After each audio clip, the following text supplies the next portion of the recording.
আজকে জামালপুর জেলার বিখ্যাত খাবার মিল্লি ভাত রান্না হবে, সেজন্য গোস্ত নেওয়া হয়েছে এবং এই গোস্ত প্রায় রান্নাও শেষের দিকে। মিল্লি তৈরি করার জন্য রান্না চলতেছে আর কি মাটির চুলাতে। মাটির চুলার রান্নাগুলো সবসময় বরাবরই টেস্টি হয়, সেজন্য মাটির চুলাতে রান্না হচ্ছে মিল্লি। আহ এই তো মিল্লি প্রায় জন্য গোস্ত রান্না হয়ে গেছে। আহ এখন সেটাতে করা হবে, মিল্লি মিশানো হবে।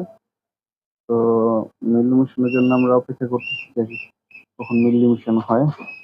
এই যে এখন মিল্লি মিশানো শুরু হয়ে গেছে এবং মিল্লি দেওয়ার পর এই অবস্থায় আছে, রান্না প্রায় শেষের দিকে।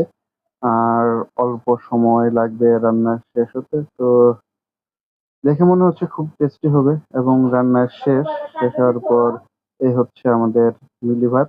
ধন্যবাদ।